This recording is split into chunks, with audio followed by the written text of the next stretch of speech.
All right, welcome back. I'm in the process right now of working on the inner sill, replacing the inner sill of this 1965 MG Midget. I had it all tacked in place and clamped so I know that's in the right spot. And what I've gone ahead and done is trace the bottom edge and the top edge of the floor pan right onto the inner sill.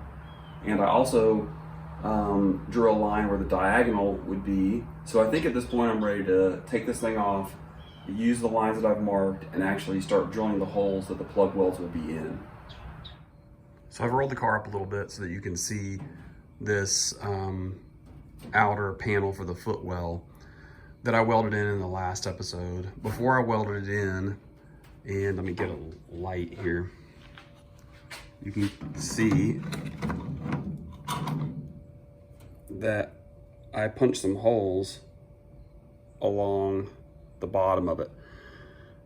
The truth is I probably could have plug welded them from the outside, but I wasn't sure at that point, and I wanted to go ahead before I plugged it in or welded it in that I had those holes cut. It's going to be a little bit of a tight reach, but I know that I can go in from the inside and plug those holes. I may measure out where they are and do a couple from the outside too, just to make sure it's in there and it's solid. And then obviously this is going to get welded here on the end once I get to that point. So the floor pan is going to have welds all the way across. There will be some welds diagonally right here, and it's also going to attach to this footwell.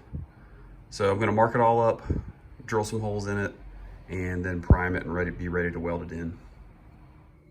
So what I did to get the diagonal line is I just clamped it back in place and used my marker and traced the line. And I'll just measure, same thing, I'll measure how wide it is and put a line on the other side, and that'll give me my area that I'm gonna drill the holes through. And I did the same thing for the front. I mean, obviously I could try to reach in here and weld it from the inside. It's just a lot harder to get your welder down into there, so it's just easier to weld it from the outside. So I've got the line marked, and I can go ahead and start marking and drilling the spots. So you can see on the actual inner sill, I've traced the lip for the floor pan and the diagonal piece. And so what I'm going to do is go along and just make some marks through here that's going to tell me where I'm actually going to drill my holes to do the plug welds. So I've got the holes drilled in the inner sill, and I've taken off the primer, the black primer, and sprayed a weld through primer on top of that. So this piece is ready to go. I've already gone ahead and sprayed the weld through primer on the body, on the floor pan, the edge of the floor pan where it's going to get it attached. So I think I'm ready to go ahead and clamp this thing in place and get it welded in.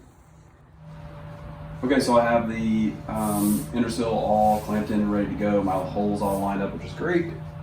And I've said it before in other videos, the great thing about this rotisserie is I can rotate the car around to where I don't have to bend over to weld all these spots. It's just very easy to get to. So I'm ready to fire up the welder and get this thing welded in.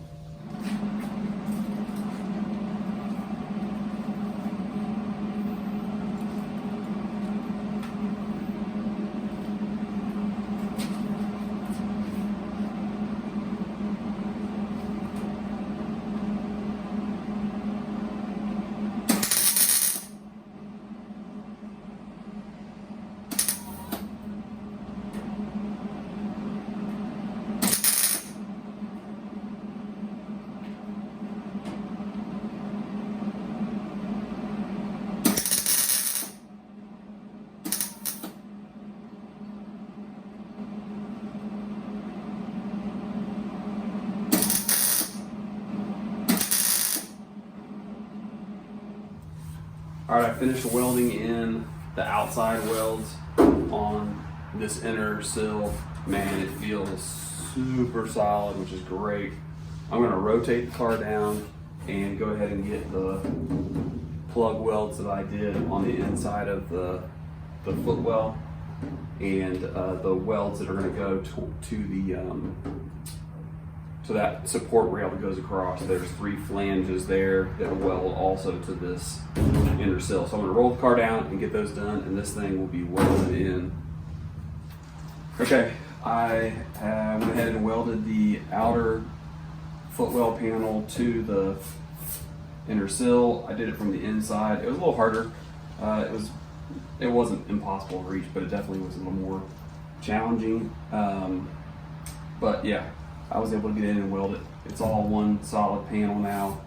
There's some rigidity back to the car, which is great, because when I go to put in the outer sill, I'm going to want to check the door, and so I'm probably going to have to take this bar off, but that'll be the next thing to go, is fitting the outer sill on and getting it all matched up and getting it welded in. So that's all I can do for today, but it's in there and it's solid.